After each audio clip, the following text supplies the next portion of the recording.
What is going on, people? We're back, Morphin Metacast, Kamen Rider Black RX. How's it going, Prime? Guten Tag, mein Dude, and Konnichiwa, bitches. Konnichiwa, indeed. What has been new with you lately? I guess on the Toku front, whether it's buying toys or watching shows, like what's been new with you on that? So I've been trying to get fully caught up on Boomboonjer. I just got to the champion jackets, and them shits is crisp. Yeah, I got to that too. One episode behind on Gav. Okay. Liking Gav, though, there are some character things that I just point out and I just kind of laugh at and have to remind myself this is a children's show selling toys. So like I can't get too hung up over, but I don't want to spoil anything for people who are gonna watch it, but like there's just like a few minor character things, and it's not even the Japanese people can't communicate thing. Like I've Yeah. accepted that is fine. But it's a piece of character writing where I feel like there was a reveal that happened that I felt that if you utilize your characters and their personalities and their backstory more efficiently, it wouldn't have seemed so kind of lazy, at least from my point of view. Yeah. Now, for you, like real quick, because you mentioned like you have to remember it's a kid show. Like for you, I know we've talked at length online, on Twitter and X and stuff about it. Like, haven't we though? Multiple times. But like bro, the they idea hate our guts, bro. They fucking hate us so much. Oh, I'll get into that. But like for you, when it comes to the whole thing of, I think you said as much like, a product should be good. It shouldn't, you shouldn't excuse bad writing or whatever because it's a kid show or whatever. Precisely. So for you, do you hold that? Do you hold that for like Kamen Rider and Ultraman and stuff too, as well? I hold that across the board. Like when I say something is for children, I don't mean that as a derogatory term, nor do I mean that as an excuse to excuse like lesser quality, because kids deserve quality shows. When I say something is a kids show, that's kind of like a mantra to myself to remember the target audience for the show, and what the show is designed to do. Like on that same notion, Batman the Animated Series, Avatar the Last Airbender, Ben 10, Exo Squad, Spiral Zone, Transformers, all those shows are children's shows.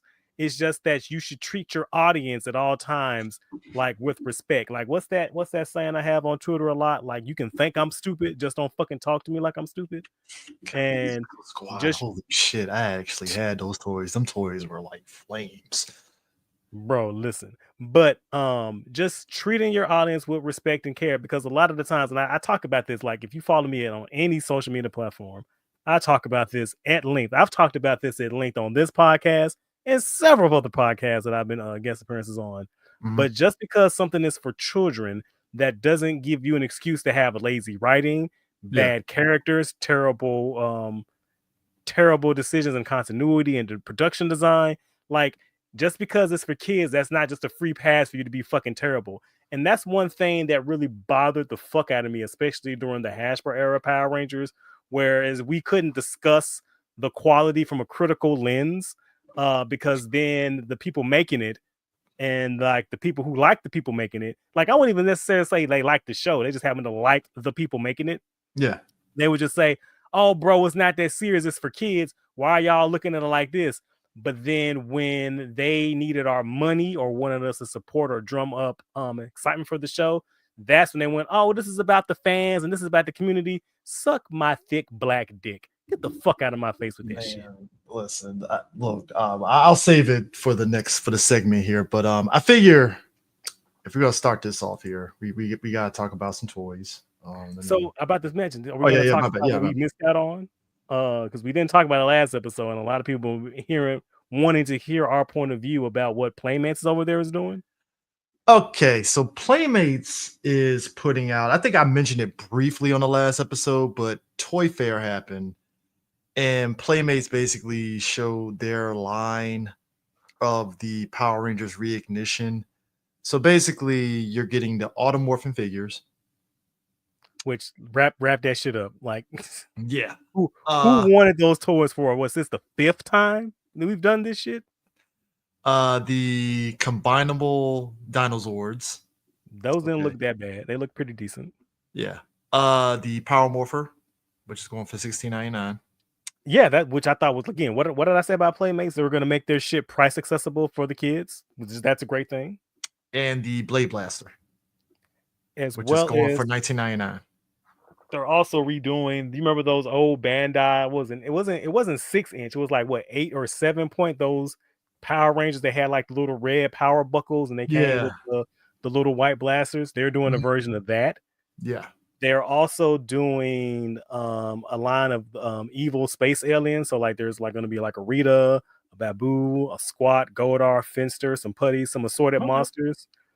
Somebody said, why do they always do King Spinks? And I'm just like, because King Spinks looks cool as shit. Is great. he just looks cool, and like he was also used a lot in like the preliminary promotional shit for Power Rangers back in the day. Oh, dude, but yeah, back in the day, like they were. He was he was everywhere, and it's really because he looks cool. You remember the commercials, like new Power Rangers, and it was always that. What episode was King Sphinx? Was that episode 4 or 5? Was it 4 or 5? I don't remember, but I remember the scene when it's like it shows him blow him away, and they're like cut to that scene of the kid playing with the toys in his house with the back wall blowed the fuck out. Yeah, I remember that shit. And they're also doing like I would guess it would be their version of the Lightning Collection. They're doing a 6-inch scale, air quotes, collector line Power Ranger figures with a terrible Tyranno Ranger helmet, and they left the white paint off the Pink Ranger helmet. So not a good opening salvo, in my opinion, on that line. You can keep that. It's look, I'm just kind of sitting back like, all right, we'll see what happens with it. Well, see, that's my character development that I went through, CJ, because at first I said I wasn't going to get anything because like I can't collect Mighty Morphin Power Rangers for a 4th time. I can't do that. I can't. I refuse. I still have Bandai's, and I still have Lightning Collection. I can't really go another step further. And I can hear somebody in the corner going, "What do you mean for a 4th time?" So there's the original line. Then there was the 2000s when they did the comic book style Bandai in between RPM and Samurai, that line, the Hasbro shit from Lightning Collection. And did you get anything during this is before Saban bought it, the anniversary with the shitty dragon dagger that had the thing that popped, the lightsaber that popped out? Yeah. I bought the from that line. Yeah, and I bought the Rangers from that line, and I bought the Dragon Shield Red Ranger, the Dragon Shield Blue Ranger, and I think I might have the Dragon Shield Pink Ranger, like the little G.I. Joe scale line. Okay, yeah. But anyway, so I went from like I'm not getting anything to, I might pick up 1 or 2 things because like in all honesty, like most of the line doesn't look that bad. Yeah. So then I find out that Hasbro and is it Netflix or Nickelodeon? Who is their partner in crime? I think it's Netflix. Is it Netflix? It might be Netflix. Might be Netflix. So what they're going to do is they're going to re-release Mighty Morphin Power Rangers, the 1993 show, but this time with AI upscaling. I saw that and I said, you know what? You can take all these fucking toys, you can take that fucking AI upscale, and you can go kick fucking rocks and hug my balls. My thing is this: why? Okay, this isn't a new thing with the AI upscaling because it's not like they're not redoing the show. It's just they're upscaling the visuals. And like, and it's gonna like, I guess, try to make other shows have done that. There was it. James Cameron just released an AI upscale of Alien, which looked fucking terrible, which looked god fucking awful. Yeah, which it's like I get the need to like put something to modern times, but like there has to be a way to do it without it like looking losing like a lot of details or people's fucking faces morphing in the background or signs being read completely different. So I'll say this on the podcast and said this on Twitter: when that AI upscale comes out, I'm gonna need you motherfuckers to all lockstep and don't give it attention. Don't watch that shit. Don't give it clicks. Don't give it engagement. Don't even fucking talk about it to post like funny memes about how terrible it looks on X, Twitter, whatever. Bro, leave that shit alone. Because like what you're gonna do is you're just gonna give them engagement because what they want, and you're rewarding less than nothing. Less than like They're just giving you warmed over nachos. Like, let that shit go. Let me tell you something. So, might as well talk about it now. So then the news came out that Hasbro is producing a Power Ranger show on Disney Plus, and it's the writers of the Percy Jackson TV show, which is actually really good. Yeah, it's not that bad. I've only watched, I think, the first episode. I haven't gone back and finished it because I canceled my Disney Plus. Yeah, like the show's actually really good. So they're getting the writers of that show to do this Power Ranger show. But I said as much that it's hard for me to trust Hasbro to give a shit. Because they don't. Why would you give them the benefit of the doubt at this because point? my argument was like, all right, even if your argument is, hey, you know, they can do original footage, they don't have to, they're not, because I guess Toei is not involved, which means they're not doing any Sentai footage. Which, by the way, did you see the copium, the maximum amount of copium these people, when they first announced that they were picking up a new show, and they're like, oh, they can do Tokyuger. Oh, they can do Lupin Ranger versus Panther Ranger. Oh, they can do Kira Major. Baby, I'm going to hold your hand when I say these fucking xenophobes are completely severing ties with Sentai. And then like, when Toei said that they had no involvement with it, that solidified it. And I said as much. This doesn't bode well for me because number one, in the era of TV shows, and I'm not even talking just Power Rangers, it's TV shows in totality, right? Companies are trying to be cheap about doing shows. That's just facts, right? Like we talked about that. Like we talked about how the landscape has changed. Like these 50 episode TV shows and all that shit.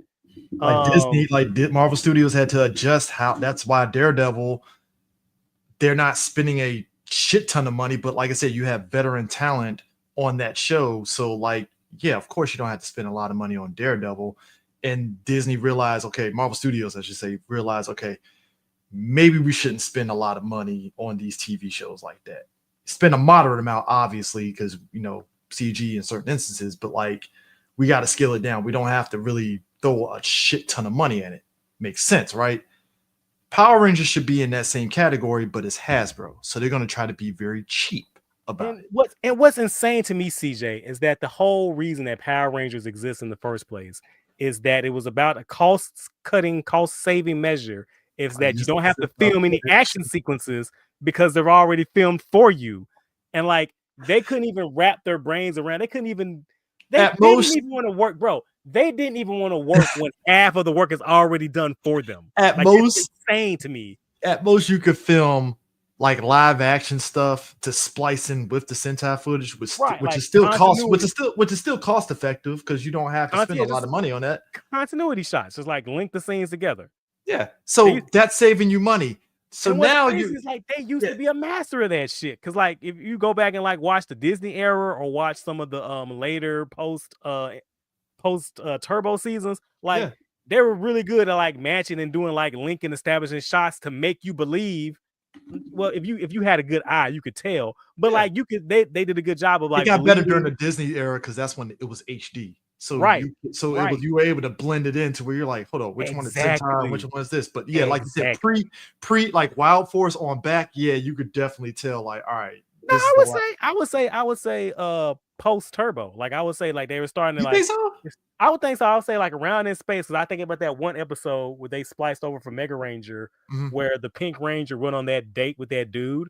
I think that's when it started getting a little better. Yeah, with the elephant dude. Oh, yeah, you're right. That was actually a pretty good episode. They did a pretty good job of splicing that shit together. And like they did, like that's all you have to do is like just create the illusion that these two different shows exist in the same, like they happen together. Like it's one show. That's the goal. That's the magic.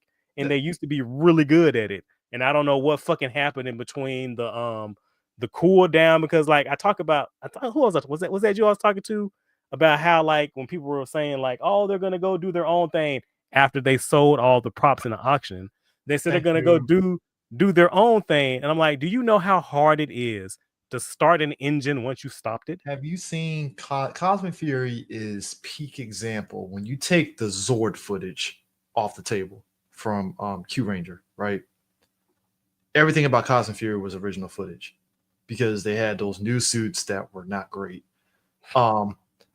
So that's your baseline of what your Power Ranger show is going to look like when you look at Cosmic Fury.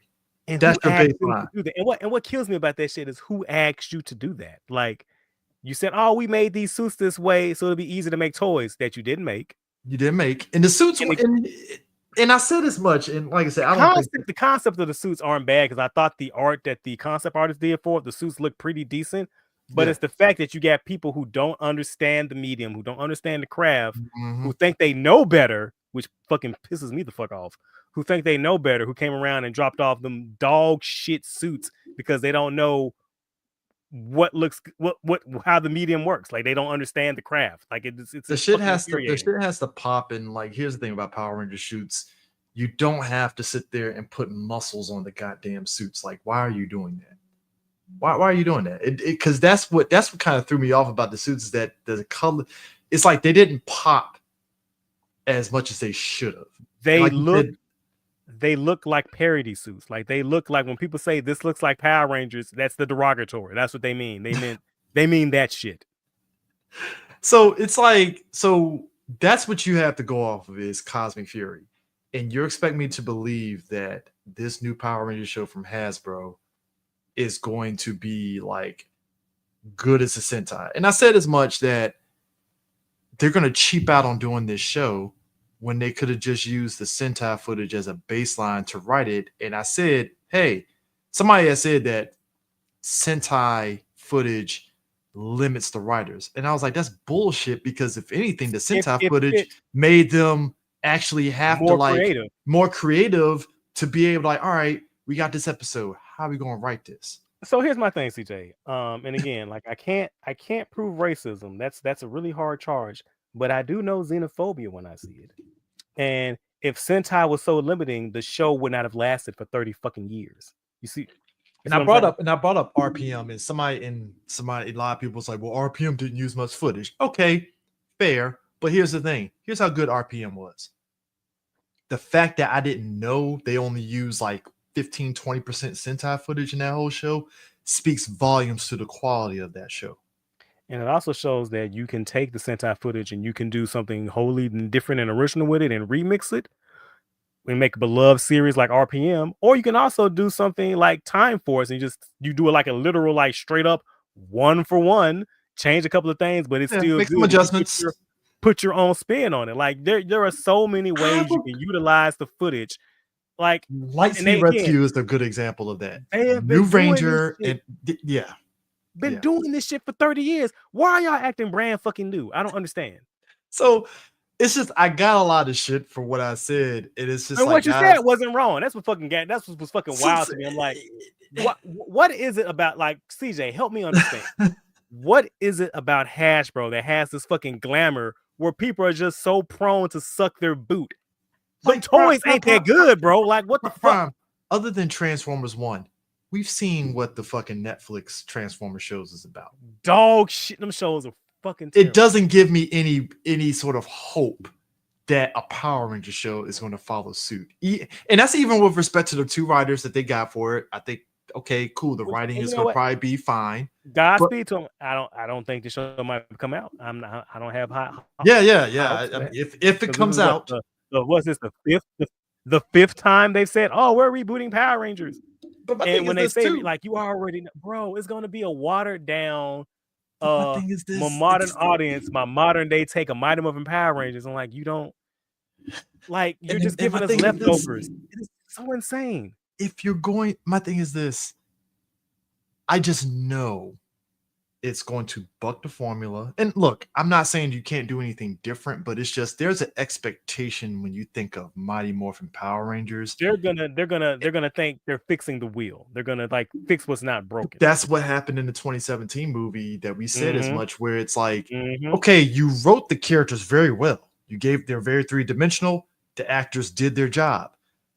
But the fact that the Power Rangers don't show up until the 3rd act, that's not what makes Power Rangers Power Rangers. You have to splice that shit into the movie. That's why the 95 movie worked so well, because what happened? Not even 15 minutes into the movie, they're morphed and they're fucking fighting. That's what the people are here for. And like, you can do your fucking subvertive examination. You can do all that teen drama angst. You can do all that shit. But at the end of the day, you got to remember, this is an action adventure thing. Give me my goddamn action and my goddamn adventure. Give me the Rangers in suits. That's all we're here for. That's all we're here for. You got to mix it up. That's why Super Sentai works. That's why Ultraman and Kamen Rider works. It's like, yeah, we're gonna give you the characters, but you came here for these motherfuckers in suits kicking the shit out of rubber monsters. That's what you came here. That's what I'm here for. That's why I paid the price of admission. If I wanted to watch some angsty teen drama, I would go watch an angsty fucking teen drama. And I'm not saying, again, as a comic book fan, I'm not saying you can't have those humanizing elements, but it's all about fucking balance. You have to remember the genre and your fucking audience. Don't just make shit that you like, oh, this thing sucks, so I'm gonna come in and I'm gonna fix it. Fuck you. If this thing sucked and didn't work, it wouldn't have had its longevity as it did. That is exactly why I said, look, feel how you feel about the Boom comics. I know some people like it, some people don't, whatever. But Boom, they're not for me. Yeah, I know, but they know the assignment. They're like, fuck it. We're gonna give you drama of the Rangers, but we're gonna give you the fucking action beats with the Rangers and the suits. Fuck. They're now the quality of those things. We can talk about the quality of those things. Yeah. They do deliver. They do deliver. But I will look. Prime, I'll give them credit. VR Troopers is making a comeback, and I'm happy. Like, I'm only happy because VR Troopers is finally getting us a measure of recognition. Now, is it what I want it to be? Not really. Jury's gonna be out on that book that comes out for it. But I can give Boom Studios credit to just say, fuck it. They're doing. They know the assignment. And you know what? On some level, CJ, I agree with you. Like, what do I always say? Like, I would rather you miss aiming for the moon than to just shoot yourself at the foot by keeping low expectations. So at least I'm glad they're taking swings because no one else is. And the thing that just makes Hasbro ain't gonna take them fucking swings. Hell no, they're not. Shit, they don't even want to make toys, CJ. Let's be fucking for real. They put out, like you said, they did Cosmic Fury and they even put toys for the new suits. It's like, how do you fuck up that layup? Even if I'm not a fan of the suits, I'm pretty sure the toy line would have been pretty good for that. Would have been fine. Show. Yeah, because as you said, we designed these suits to make the toys easier, and we just did not make. That is so bad. Like, if I could force choke motherfuckers through the phone, like, it's so fucking infuriating. And what makes me so fucking angry, CJ, is there are people right now online who are like, this is a win. And I'm like, how the fuck is what's this? 1, 2, 3. The fifth rehash of Mighty Morphin Power Rangers. Not a new show. Because you know what they're gonna do, CJ? They're just gonna probably take a bunch of old episodes and do like modern twists, modern takes. Is gonna be their ultimate Marvel version of Mighty Morphin Power Rangers, which snore. End of the season and their powers and right. It's gonna be like it's gonna be just fucking retread of some shit we've already seen. And there are people like, oh, this is a win. When before this, what we were getting a new show on air every year. We introduce new concepts, new characters, new team ups, expanding the lore, expanding the world. And it just feels like after Hash, where everything's just constricting because they made the universe smaller and then they are just orbiting around Mighty Morphin Power Rangers. And it's so fucking infuriating as a longtime fan to watch and see this happen, because every time I see an announcement, I just go, what happened to the game I love? Like, what are we doing here? Somebody pointed out a good thing. Pointed out something in that it's kind of like, oh shit, that makes sense. So we look at Super Sentai, right? Much like how again, MMPR, for whatever reason, when people think of Power Rangers, they think of that, right? Ranger over in Japan doesn't get that much of play to the level that MMPR over here does. Like, it gets shown in Super Sentai, don't get it twisted, but like, it ain't like ad nauseum over there. And it's only recently with in the new show that we saw God, I'm like blanking on the name now. Gojuju? Yeah, Gojuju. No. For the Zyuranger mech. Daijujin. Daijujin came in as broken Daijujin with the cloak and shit.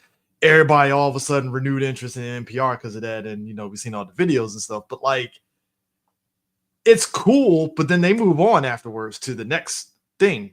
They're not like, oh, we need to do a revive interest in Jew Ranger. It's like, no, that's what it is. So it's just weird to me that Hasbro isn't making use of their license in a way to go beyond just MMPR. It's very baffling on that end to me at least. I mean, Godspeed. That's the only thing I can say. Because like I said, as always, don't ever let us yuck your yum. If you are the giantest, mostest biggest Hasbro stan, first of all, why are you listening to this show? How did you find us? Who are you? Are you a spy? So if that's you, don't let us yuck your yum, bro. You wave that flag, you be happy. It's not for us. Not for me. I'm not gonna speak for CJ. My thing is this though. Okay. We're talking cash shit about it, but at the same time, I'm like, I don't know how anybody can be excited until this shit actually no, but here's the thing. Until this shit goes into pre-production, there's zero reason to even be excited about this. Until I see a trailer, that shit doesn't exist. They should it needs to be in production. No, I'm talking like there's casting announcements. I need to see footage of the cast on a set somewhere.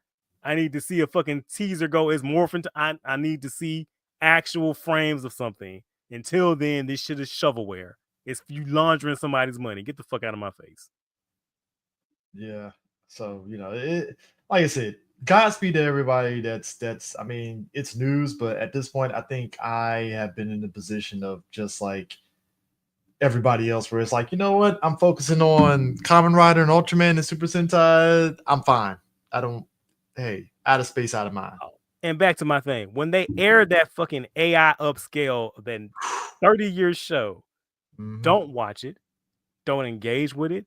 If you just have to watch Mighty Morphin Power Rangers again and you don't have the DVDs and Blu-rays and they take it off of Netflix or they take it off of YouTube, go change. There are avenues to still watch it. Don't watch that version though. Please don't watch that version. I mean, and if you have to talk about Power Rangers and that shit comes out, start a podcast, talk about the old episodes, talk about the comic book that you love, review the toys online. Like, you can keep the engagement live. Just don't reward their poor fucking behavior because they are giving you not even scrap. Nigga, this is less than scrap. Look. I talked to a guy. I was at AwesomeCon this past weekend. I talked to a guy who is making. He basically, you'll definitely like this, Rob. So, you know how back in 80s and 90s when toys came out, you get like, the base, like G.I. Joe base and that kind of stuff, right? When I was growing up, yeah. So you notice nowadays you don't get that with toys now. You just get the toy line and that's it. They don't have the base, castle, none of that. A reason for that. Mm-hmm. Yeah. So this guy at AwesomeCon, his whole business is surrounding actually making like action bases for figures to kind of basically to fill a void in the market, essentially. Mm-hmm. And we were talking about that, and he definitely expressed his feelings on Hasbro that echoes ours. Like, yeah, Hasbro is really kind of they really just are just very focused on one or two toy lines, and everything else is secondary. And as Hasbro said, like, they just see us as a barrier between them and our wallets. Yeah, and it's just and then again, it's their older market too that they're so hyper focused on. It's like, you do realize kids play with your stuff, right? Like, what I say, like, isn't it insane that they've priced children out of toys? Isn't that crazy as fuck? That's why Playmates is winning, because they got Godzilla line flying off the shelf, bro. Hey, it just is what it is. But anyways, happier news. I am presenting something here with new toys from P Bandai, because why not? Can you see it? It's coming up now. All right, cool. Hell yeah. So here's what we got. We got Kamen Rider Bitter Grav, which looks pretty good. Gotta admit. Yeah, I'll get it. Why not? Which, by the way, I'm actually getting that Digimon Digivice, the Davis one. Oh, we're dope. Yeah, I got the Pyodramon one. Oh, of course. Of I'm sorry, course. Pile Dramon, because his weapon on his arms are piles. Pile Dramon. Yes. We also got Kamen Rider, Mass Rider Stronger. I don't know why that's not saying Kamen Rider Stronger. Mass Rider Kamen Stronger. Rider Stronger. Yeah, it's weird, but this is, you know what, Prime? I'm gonna say that you're the inspiration for this. I remember seeing you post on IG a while back your Kamen Rider display. I think it's figure art Kamen Rider display you got. Yeah, I put it on Twitter too. Yeah, I may have to just go get the Showa Era figure arts and do a collection. Yeah, I got him. The Stronger looks pretty dope. I ain't gonna lie. Yeah, Stronger's one of my favorite designs, man. He's dope as fuck. It's the most Rob Liefeld chest. I am missing two though, and it bothers the fuck out of me. I don't have Jay and I don't have Shin. Did they ever come out with those? They did. Okay, how long ago? They were exclusive, so I was like, man, it's been a minute. Oh shit. So the Fudo PI animated bike hard boiler, which looks the same like the regular hard boiler. I don't know. I guess maybe it's because it's the animated version. I'm assuming. You couldn't even give me a cartoon paint job over that, Bandai. You couldn't give like cartoon little highlights, bro. What did we say? That's the gift of the curse of premium Bandai. It's good stuff, and then other times it's like, so you got lazy, didn't you, Bandai? You just like fuck. Not every company is immune from our critique, because trust me, we can talk cash shit about Bandai, but it's like they do so much good stuff. You're like, God damn it! Like, what are we doing here? Like, I think we are very fair access. Like I think we've equally roasted them both. Oh yeah, we come on.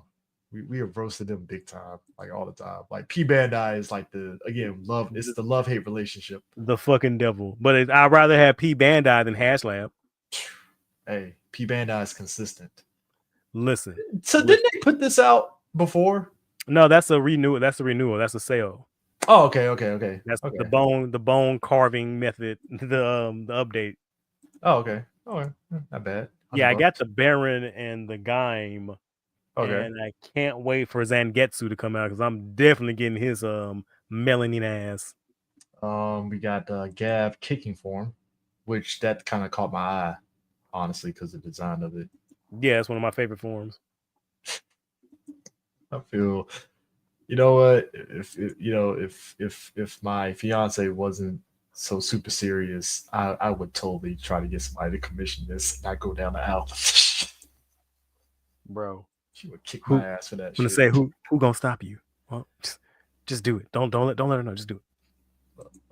I'm not trying to start off the marriage on a bad note. But maybe for our anniversary down the road. But I mean, would you be clean though? Yes.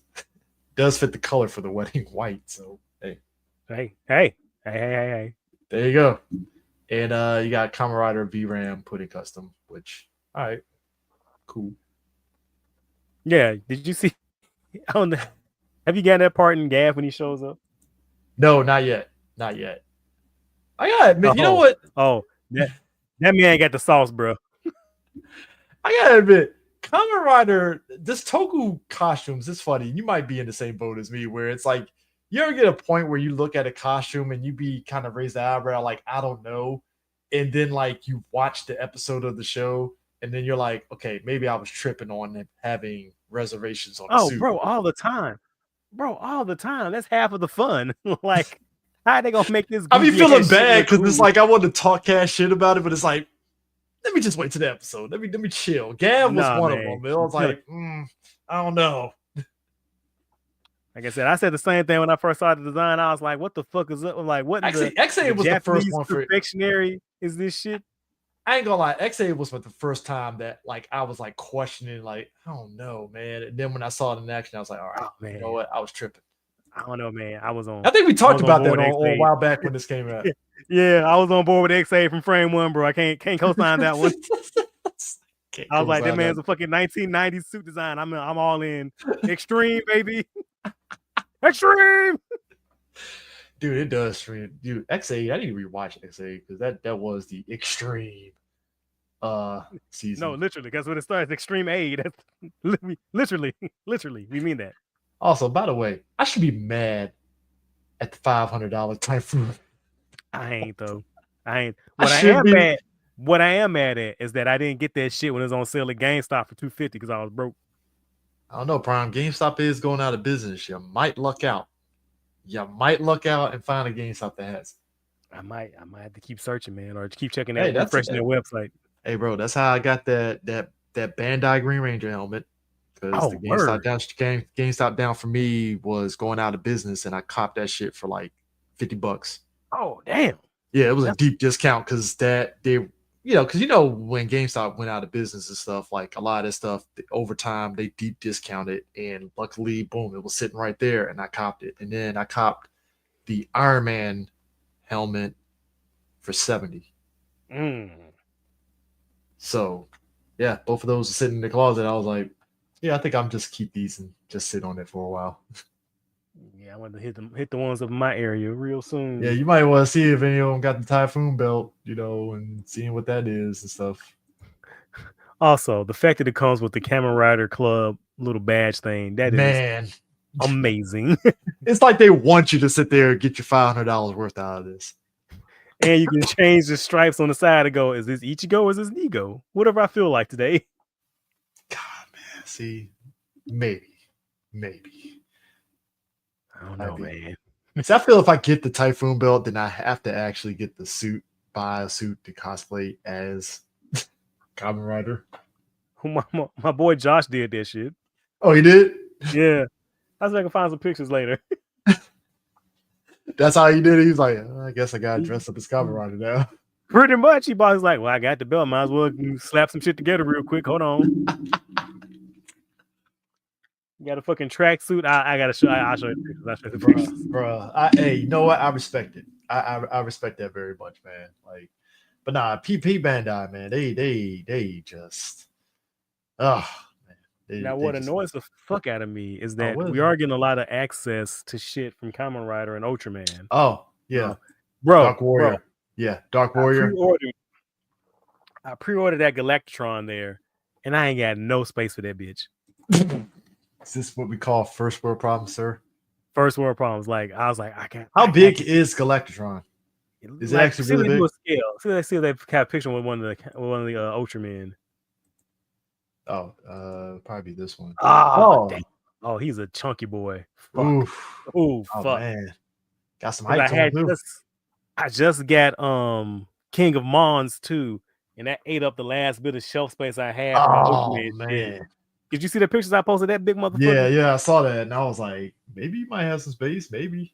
Man, hell no, I gotta figure out some shit.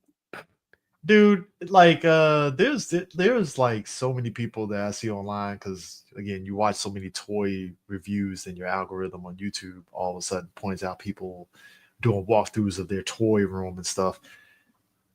Y'all are dedicated. Yeah, we are. we are. I can't talk because I got my Lightning Collection Power Ranger stuff in boxes, so I'm just waiting until I get another shelf and I can actually add them to our case of stuff for them. So I can't talk, but then again, the Gundam and the figure arts do add up. The figure ride stuff that I built does add up. So yeah, I can definitely see how y'all do it. Especially the ones that got the Godzilla.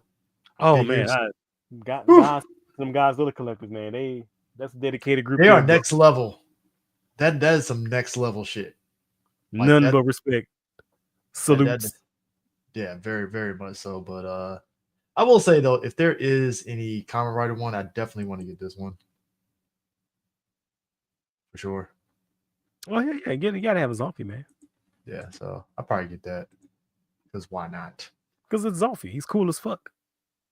Yeah, but yeah, that's pretty much. Oh no, there we go. We already said. I think what was. Now notice how they don't have Super Sentai shit, and I wonder is that Hasbro fucking up things for us? Hold up. Let's see if something comes up. Yeah, unless Tokulectables. But that's not P Bandai though. See what I'm saying? That is true. I would figure they would have picked up the slack on it, but they're not. So, by the way, Memorial Shuttle Phone. That's the thing. You know, I don't know. I think about that. Like I don't know. It's not a must-have. It's not like the Hurricane one, which I still need to get. Yeah, it'll be like if I got it, that'd be cool. But I'm not like, oh man, I gotta have one. I'm like, I mean, I like it. You know what I I like mean? Shinkinger, but it was just I love Shinkenger. I wasn't huge on the Morphin like that. Like I gotta get it. Like I said, it's like, it's cool. It's cool. So yeah, it is. Yeah. So, but yeah. At any rate, I guess we can start talking about Kamen Rider Black RX. So here's the thing: we did an episode about Mass Rider, but that show is going to come up when we talk about this. And I think at the top of this, I think rewatching Black RX, because this will be my third time watching Black RX, so I had to kind of like refresh my memory on it. I'm definitely questioning Saban on why he couldn't give Mass Rider like a proper finale, because just watching Black RX, it's like you could have made this work to end that series. He could have killed the parents there too. I don't know about killing the parents, but it would have been something where they got injured. I don't think he would have killed the parents, but I can also see where he got the inspiration for Zet, old boy being with a family because of this show. I guess minus they don't have Furbus in this show, but yeah, but you can get the inspiration of why it's like, oh, that's why he's with the family, because okay, makes perfect sense. I'm trying to remember, dude. Because back in the day, like I was like deep into like the behind the scenes shit. Because I like when I was a kid, I was like I had to know how the sausage was made because I was just that invested. Yeah. And I know that one of the reasons why Mass Rider and VR Troopers and Beetleborgs exist in the first place is that they knew that somebody was going to copy them, so why not copy themselves? And Superhuman Samurai. Well, yeah, I'm specifically talking about the ones made by Saban. Oh yeah, I forgot. Yeah, Superhuman Samurai and Saban. My bad. Because they knew that someone was going to copy them, so they might as well cut into their own pie and get paid twice, which or three times, or for we make a lot of jokes about Saban and money. They're not jokes. He likes money. Like, look, the fact that Mass Rider had a toy line, and bear in mind, folks, so Mass Rider was basically Saban was trying to do Black RX, but he had to do a package deal with it. So basically, he got Black RX, Shin, J, and Zo, right? No, just Zo and J. And Zo and J. And so it wasn't a package deal. It wasn't a package. Again, because I remember reading a lot of these stories back in the day. I don't think it was a package deal. I think it was like, again, they wanted to have a Kamen Rider because Kamen Rider is very popular. A little niche show, but anyway, popular enough. Very popular show. A lot of people like it, and so that was their next target after Super Sentai. But the problem that they ran into, and if I'm trying to remember the interviews and shit right, the issue they ran into was that all the shows were old as fuck, and like Black was the most recent show, and that came out in 88, 89. No, 89. It was 89 going into 1990. Okay, 90. Yeah. Okay. Yeah. Appreciate that. And so that was the most recent show. And to be honest, it also had the most recent aesthetics that people would be fine with, because I think Black RX looks more closely like a Super Sentai suit or a Metal Hero suit, and I'll talk about that in a second. That's on top of Mass Rider popping up in Power Rangers, so that really kind of like. Well, no, I just mean like, again, the footage, like it was the newest show, and I think they probably felt that Black RX looked the most like what they think these type of heroes should look like in terms of what the costume is. Because like there was no way in hell they were gonna go back and grab Skyrider. Like they were not. I think when you think about it though, like when we look at, because basically Black RX in an interesting way, the things that Black RX does sets the tone for how Kamen Rider was going to be kind of going once it comes back in 2000 with Kubo. Yeah, it's a lot of the groundwork. It said a lot of the groundwork, but no, going back to what you were saying though, like they had Zo and J, and they had Kamen Rider Black RX, and it was like they had to find a way to, number one, get the footage from those things that works for the show, And those first couple episodes, you could definitely see a lot of Zio and Jay that they spliced in with Black RX. And I even remember when Mask Rider came out, I could tell that there was a bit of jank with how they cut. So I know we some of that. I know we just praised how they used to be really good at this, but like I said, pre Turbo, they weren't that good at it. And this is a huge example of how you do it badly. Yeah. A lot of really weird, awkward shots. Like I still remember that shot where he fought the ending monster, the spider from ZO, and like it was clear those two motherfuckers were in two different rooms. And when they were cut to like the rider being hit, I was like, that's not even the same color scheme, bro. Like, what are we doing? What are we doing? Yeah, it's just the blending wasn't exactly there. So I say all that to say, Black RX, it definitely made me question, like, because again, I like Mask Rider, but it was just like Black RX really made me question, what did I see in Mask Rider? And maybe it was because I saw the potential of what Mask Rider could be. I was just going to say, I think what you saw was the unmitigated aura of Kamen Rider Black RX. That's really what it was, because it was just so many. And I think Trey had he answered one of the questions I said on I put up on IG. Basically, Trey said it pretty much echoed me, where it was like watching Mask Rider made me want to actually go back and watch get access to Black RX and even Black at that time. And I did reverse. When I got to my junior year in high school, I had found a website that had all the Black RX episodes, and you could watch it on Real Player. Oh my god. That's how fucking old I am. All right. We are old as fuck, bro. Real Player, people. Real Player. Ruining your internet experience since 1994. So I saw Black RX, and then later on, when I was in the Air Force, my first year, so this is like 2004, I found a zip file that had all of Kamen Rider Black. Was it by the? I don't want to get anybody in trouble. I think it was fan subs. I think it was fan subs. Yeah, was it Kingstone fan subs? Shit, honestly, I don't remember. I just remember seeing a bunch of names at the startup of every episode, and it would say fan sub, and I was like, all right, cool. Like, did it also have the eye catch where it says if you pay for this, you were ripped off? Yes. That's them. That's them. Okay. So, like Black RX, not realizing that it was the same characters and stuff, I was like, so Black. Oh, that makes sense. But the funny thing is, you can watch Black RX and not watching Kamen Rider Black and still be off to the races. Isn't that wild for a direct sequel? Yeah, because you would think, oh shit, I gotta watch Kamen. Nah, they set the tone in the first episode. Hey, right. What happened? Here's where he is now. Boom. The only thing you have to know is like, oh, he was a superhero beforehand, because he does transform, but gets his ass whooped. He tries to transform. Tries to transform. Gets his ass whooped. Tries to. Yeah. So if you didn't know about Kotaro's adventures in Kamen Rider Black, Black RX kind of gets you up to speed. It takes place 6 months after? Yeah, 6 months. It's literally like this dude didn't even have enough time to like breathe after all the sacrifices in Kamen Rider Black.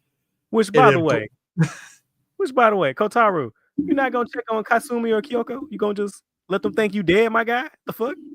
Sir. His BFF Bio Rider, Robo Rider, I should say. My bad, I almost said Bio Rider. Robo Rider. Yeah, Shadow Moon. Shadow Moon basically was like, hey, bro, so you just back with a new suit and didn't tell me? Which, by the way, can you imagine?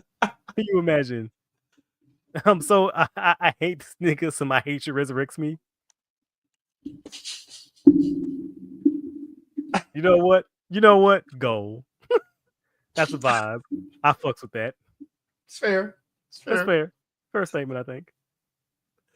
So Kotaru, first episode, he's helicopter pilot, and they end up coming upon Crisis Empire. I think it's like these like pillars that kind of like make the helicopter like land and stuff, and they had to dive out the fucking helicopter into the water and shit. Oh yeah, dude was mad about that shit. Oh yeah. So basically, the Crisis Empire is invading, and they don't give a shit about Kotaro and him being Kamen Rider Black, because if anything, they're like, this is Kamen Rider Black. This is the guy that. Okay, I guess. Yeah, they came down and immediately said, "Pick up sticks, bitch, and let's run that fade." Well, first, he got hit with the 3 skull guys on Ducatis. Which I joke about this. Grim Reapers and Ducatis. Right. And I joke about this a lot on Twitter, but like Black RX is my favorite Metal Hero show.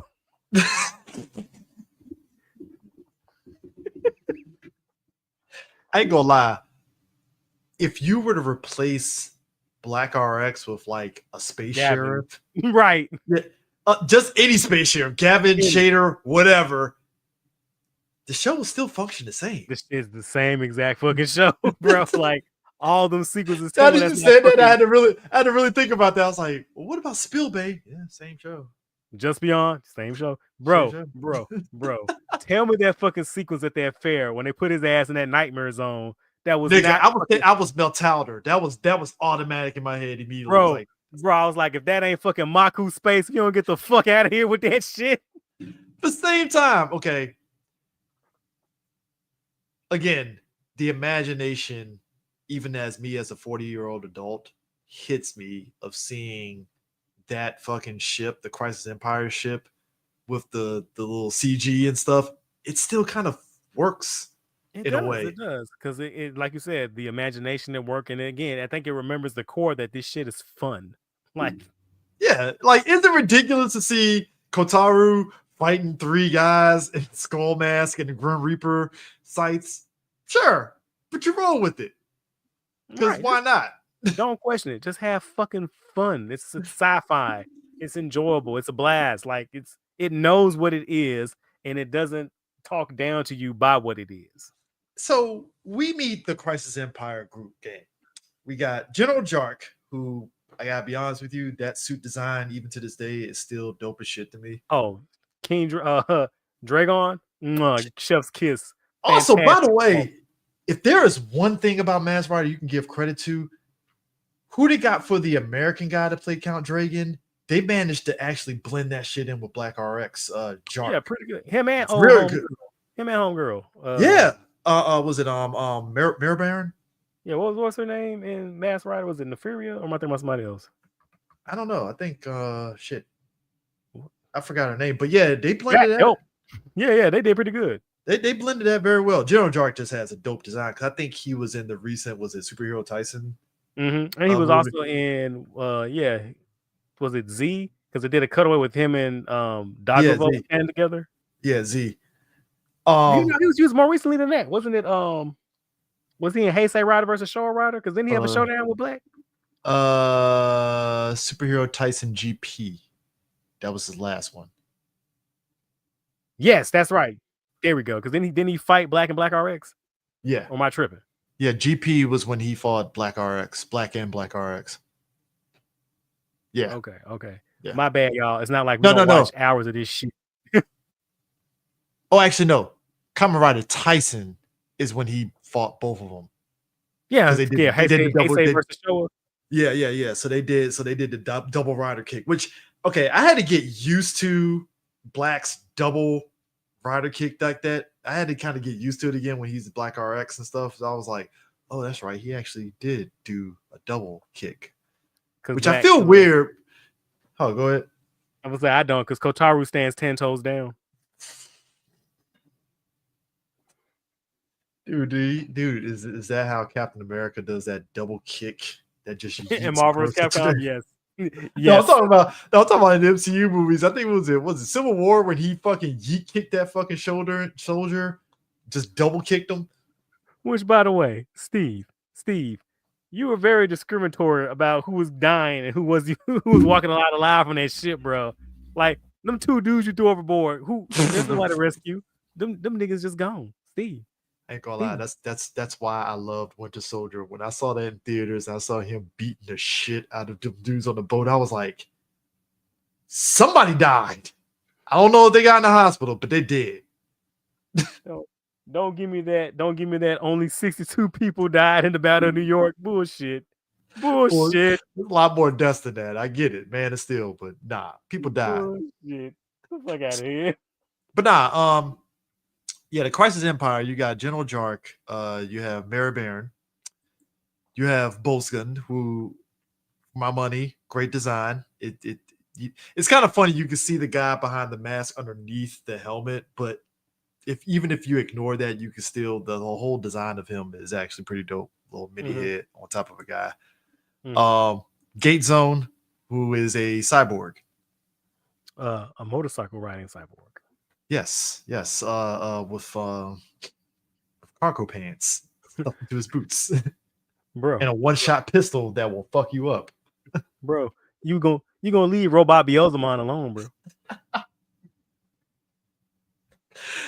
What was it about the 80s and 90s where it's like if you put a gun on a bike, it just looks dope? It's ridiculous, but it looks dope. I don't know, man. Is that the Hokkaido influence? I don't know. It could be. It could be the Hokkaido. You're right. Give a cyborg a motorcycle and a shotgun. I don't know, dog. Something about this primal. Also, I like the idea that he can actually like take his head off and his body can actually function. He can kind of control it and stuff. That was actually pretty dope to see. Straight Metal Hero, bro. Some show is a Metal Hero show, bro. Kamikaze body. We got Eddie Gordo, Fang Captain Ghidorah. Who, which by the way, I felt so bad for him when they teamed up on his ass near the end of the show. You know, to be honest, like I feel bad for all them motherfuckers. I mean, they were all turning on each other because Black RX is putting boost asses to them. Bro, no lie. Like they're like one of my favorite villain factions in Kamen Rider because of how like three-dimensional they are. Like, like they know what they like. They know what they're there for, because I think they also reveal like they're not even really like part of the elites. That like they are the reason they're part of their crew is because like the Empire views them as expendable. And yeah, that is definitely the word of the show, expendable. Listen, and I like the fact that Jark, despite all his bluster, like he seemed to actually really care about his subordinates. Like he actually gave a shit about them. Oh, dude, like here's the thing: if there was any guy that played the fuck you people, that was it Das Mater? Oh yeah, the company man, guys. Yeah, the company man, the dude coming to do their quarterly review. Hey, you know what's perfect? He comes literally in the final 10 episodes of the show, like 12 episodes of the show. Where you're like 28, 29? No, he came at like 38. I think it was like 30. Right. Yeah. So can you remember at that point, that's when he was like, all right, guys, you guys been fucking failing. So we gotta clean some shit up. No, you're right. It was 28. It was 28, my bad. Yeah, he can't do that PPE. He was like, hey, gotta put y'all on a performance improvement plan real quick. The fucking adjudicator from fucking John Wick 2. But yeah, I like that they're a very three-dimensional group, like, and like you said, like they kept backstabbing each other. And what I liked about them is that they are self-aware. Like they realize, hey, you know, if we weren't all so power hungry, we actually like work together, we would have beat Black RX a long time ago. But whenever the situation came up, like they couldn't help their self-serving nature. They would still backstab each other. Dude, fucking Boskin at one point, the fucking monster is beating the shit out of the fucking 10 Kamen Riders and Black RX and shit. And his pride gets in the way where it's like you could have had the I win button, but you said, fuck it, I want to do this by myself. And I'm like, there it is right there. It's like you had a monster that was killing everyone, and you just said, fuck it, I don't want to deal with it. And it was funny because even Das Manda brought it up like, hey, he told me he didn't need this help, need the monster's help. So what you want me to do?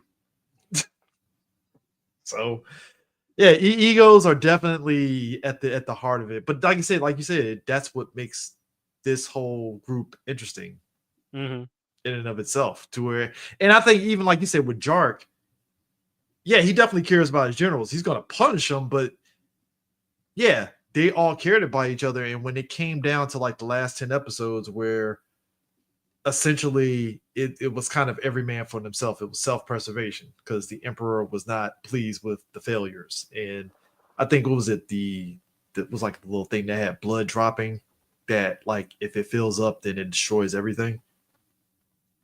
Yeah. Mm-hmm. Yeah. So basically it was like that's why Ghidorah ends up being sacrificed, because it's like, hey, we ain't trying to die, so you gotta go. And I felt so bad because he was like, "Oh, thank you for I taking thought the we were chance with me." boys. He was like, "Oh, we saw was it when he was talking to Jark? Was that before?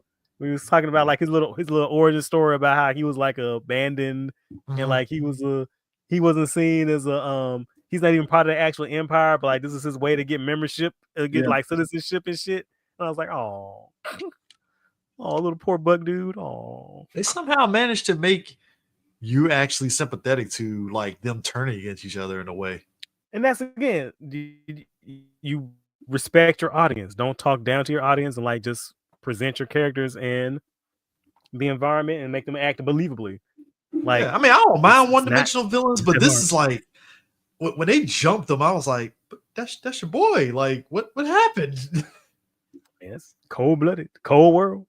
I mean, it's a cold world, but so basically, this show is kind of done in like they have like little mini arcs and stuff that's more so like used as a way to introduce certain elements and stuff. So I would say the first maybe 4 or 5 episodes is kind of reintroducing Black RX and Kotaro kind of coming into his own, because part of what happened when they destroyed the Crisis Empire destroyed his Kingstone and just threw him out into space and stuff, and he ends up absorbing the sun, turning to Black RX. His bike, which kamikazed into Shadow Moon and Black and destroyed itself, got revived in the process. I'd be lying to you if I didn't say I had a tear in my eye. I mean, yeah, it's a nice moment. I totally forgot the fact that bike was still, because like you said, this is 6 months later, so the bike parts are still right. You didn't go get your boy. You didn't like. They try to rebuild him. You didn't try to rebuild him. That's cold as hell. Again, he ain't check on Kasumi. So what the fuck? Why would he? Why would he?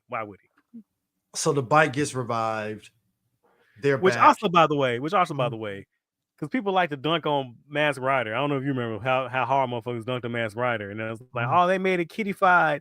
They made the bike and the motorcycle talk, and then when you watch Black RX, it's like the bike and the motorcycle talking Black RX. You niggas ain't watching these shows, bro. You know what? Even for me though, but even for me, when I watched Mask Rider and the bike was talking, I was like, I'm down for this. Why not? Yeah, but like, I saw a lot of people like talking down on that, going, they made it kitty-fied. They did all this shit. Like, why is the motorcycle and why is the bike talking? That's like, Toku. That I mean, look again, feel what you feel about Saban. Saban was like, fuck it, we're going for it. Let's give him a talking bike and car. Go. I'm still mad that they took the talking dinosaurs out of Abba Ranger from Dino Thunder, because those dinosaurs were my favorite characters in the fucking show.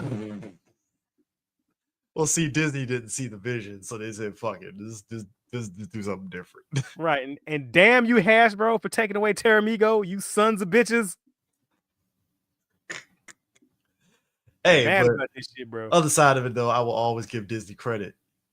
Y'all were like, hey, we see your Doggy Kruger, and we raise you a better Doggy Kruger, or maybe equal to it. I don't know. I'm gonna say, who's in better shape right now? 20 years later. I will say this though. Deca Doggy is better because he wore shades and Doggy Kruger didn't wear shades. So, I mean, also, Doggy gets bitches.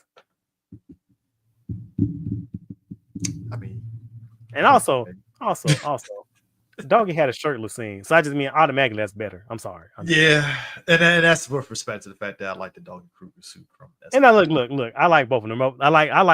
I joke a lot, but like Doggy in both shows are my favorite character in that show. Hey, shout out to John Tui voicing Doggy Kruger, the GOAT, the Solaris Knight. What is up, dog? A dude double dipped. It's like, boy, you were 2 Rangers. I ain't mad at it. Two goats at that, not just you random motherfuckers. You were 2 goats. Real nigga. It's perfect. Hasbro would never. Could never. Would Could never. And never. they're not. And they're not. That's the thing. They won't. They won't. But speaking of which, so basically gets the bike, and then later on, after I think they went through the demon world, he got designs for the car, which talks, which is still dope as hell and great.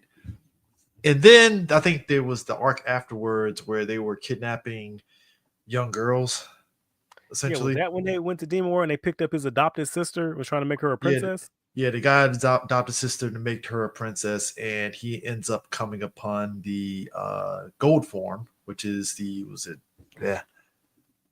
Prince of Rage, Robo Rider? Prince of Sorrow. Prince of Sorrow. Prince of Sorrow, because it has like red tears going down his eyes, which this is where Kamen Rider Black RX kind of starts what you get with Kuga onwards, where Kamen Riders have different forms. Form change. Unless you want to count Stronger Charged Up as a final form. Maybe. I mean, it gets recognized. So, I mean, I have to say, is that a final form or is that a form change? I personally would count Stronger Charged Up as like a final form. Like that's his ultimate, or that's his blaster, or his shining, or his Wizard Infinity. Like I would count that as just a final form. Form changes started with Black RX. Yeah. Speaking of which, I didn't ask you this in the Kamen Rider Black episode that we did. Do you prefer the modern Kamen Rider Black suit or the OG Kamen Rider Black suit? Oh, so do I prefer the coconut meat or do I prefer the shiny? The shiny. I'm gonna probably just say the modern one, just because it's probably better for the stunt person. Okay, that's fair. Yeah, that's just me though. All right, it's like I like the OG because I've seen like I mean, there's been some cosplayers at conventions recently that have been doing OG Kamen Rider Black, and I'm like, I like the old one, but did you see that one dude who had the dry ice, who did the steam effects? Oh yeah, I did see that. Yeah, I was actually committed to the bit. I respect it. I do. But yeah, with Black RX though, there is a modern version of the Black RX suit. I don't like that version, bro. You don't like the modern one? I don't like the modern one, man. Is it too clean to you? Yeah, it's too neat. Yeah, it's too clean. I don't like it. Like it's a complete way. You know what it is? The modern one has. Oh, let me show people this. Put it side by side. They were talking crazy. Yeah. Because people they're like, "What do you mean modern suit? What are you talking about? What are you talking about? Fucking nerd." All right, so there we go. All right, so that's the modern one. Okay, yeah, it is definitely clean. It's definitely it's too neat, bro. And then you got this one, which is the OG one. Which, there's a definite weathering to it on that one. Right. It goes back to like it looks like. All right, it's gonna sound kind of nasty, but like it looks like skin, because if you remember, the original conceit behind Black was that it was a monster transformed. Yeah, transformed into that. Yeah. Yeah. So like, what we think of as a costume, we should actually think of that's his skin. Like that's who he is. Like that's what he's supposed to look like. Gets stabbed. It's him personally. Yeah. So it makes sense. Again, that's just me though. That's just me. No, you're right. So Robo Rider, which is this one, basically strength, but no speed. So basically, he's the RoboCop, so to speak. RoboCop and stuff, complete with a gun that just shoots the shit out of it and stuff. And then I think the last part of the 4-part arc, you got Bio Rider. That's the Prince of Sorrow. That's Prince of Rage. Prince of Rage. Speed, but he doesn't have strength and stuff. And the interesting aspect of it is that both of these, the bike also gets changed to a different one, which I think is pretty dope. Yeah. But I gotta admit, when I saw these two suits, when it popped up in Mask Rider, I was like, we're selling toys. Good. I need I need Mask Rider Super Gold now. The hype and aura moments, like, oh yeah, I remember that shit. The 2-parter. Oh yeah, man. That was great. And you gotta love the Saban naming conventions. This is Super Gold, and this Yeah, is Super Blue. yeah. Oh, okay. Blue. You get the blue crystal, and then you get the gold crystal. Because why not? Because sure, why not? Why not? As you said, sure, why the hell not? Hey, look, I marked for the suits in Mask Rider, and I marked for the suits when I saw it in Black RX, and I quite like both suits actually. Yeah, the Bio Rider was that part of the Joe the Wind, Joe the Mist arc? Yeah. Which No. by the way, Yeah, Bio Rider came 2 episodes after Robo Rider. okay, So so yeah, yeah, because it was the 4-parter. So this is like part 4. Boom, we got this one. right. Which, man, I wish I had a nigga's ride or die as Joe the Mist. We all need homies like Joe the Mist, man. He was with the shit. My man, look. I will say this: Kotaru's cast is with the shits, and they definitely will go in there and be putting boots to asses for sure. Which, by the way, like that's one thing I really like about a lot of especially like a lot of older Kamen Riders, where they had like a really strong supporting cast that didn't really need to transform to still contribute and help the plot out. Like that little boy and that little girl, like they did so fucking much in that show to drive the plot. I mean, they really help. And like you said, Joe being like, bro, seeing Joe fight a monster for Kotaru just to hold it off is just dope as shit to see, man. Right. And like, I'm just thinking about people complaining about in modern shows, like, oh, they're upset that so and so didn't transform or so and so didn't get to be a Why is rider. there a kid with a bow in this show? I'm like, because in Toku, kids with bows actually help the hero out and can probably kill a monster or two. Right, that's what happens. And I'm just hearing these motherfuckers complain. I'm just thinking, like, man, y'all would not survive the Tachibana Racing Club. No, y'all would not. Y'all would not. Y'all would. Your little brains would explode, which again proves my point that these niggas are not watching these shows. They are not watching these shows, bro. They would hate this supporting cast. Like, why is this guy fighting monsters, man? I guess there's no Kamen Rider. I'm like, because he's Why the fuck can't badass. Why the fuck can't that fencing girl get a rider belt? This is not fair, bro. Why is the kid shooting the monster? Hey, you ain't lying. The kid when that kid picked up Robo Rider's gun and just shot at the monster for killing their parents and stuff, I was like, respect that kid. I respect. Also, by the way, to wait till like episode was at 46, 47? Yeah, 46. To kill the parents. Like, I don't know, man. Like, we were at the finish line and you couldn't just right there. We were right. It just seems so mean spirited. Like, it just seems so unnecessary. You know what I mean? Like, hey, dude, I forgot the parents got killed because I was like, okay, I remember the monster threw them off of them because they were going for the kid. All right, cool. And then when they grabbed the leg, I was like, oh, you guys are gonna die. Bro, that's all I remember because I'm like, it felt so tonally. It felt like something that would have happened in Kamen Rider Black, not in Black RX. Like, it just felt. I'm serious. Black RX was so family friendly. No, because like it just Black RX had like just a different vibe to it than Black. Yeah, that's fair. Yeah, I don't know. It just felt so unnecessary. Yeah, but I do like that. And like I said, so after that initial arc, Shadow Moon pops up at the end of the episode, and he has like kind of like a 4-episode arc, which is weird. Really, because he just disappears for half of that shit. Well, like, because you remember it was the first 2 episodes. I want to say it was like 21, 22, and then he fucked off somewhere, and then episode 27 he pops back in. I'm like, where the fuck were you at for like the past 5 episodes? Like, I don't know, man. It feels like that was corporate mandated. Like, even the aspect of Shadow Moon coming back was just kind of baffling to me. I'm like, didn't you die? Like, right, and then like wasn't it settled that Kotaru was the century king? Yeah.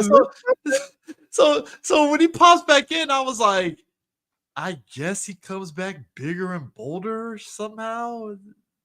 And you would think, they would give my man a power boost or a new form or some shit. Like, He just got spikier legs and 2, shadow sabers. That's about it. Sure. I mean, because Prime, he dual wheels shadow sabers. Dope. It's badass, right? Cool. How do you do, fellow kids? I'm for real. Like that shit really did feel like it was corporate mandated. Like he pops back, then fucks off for most of his episodes, and then comes back to just get beaten. Like what?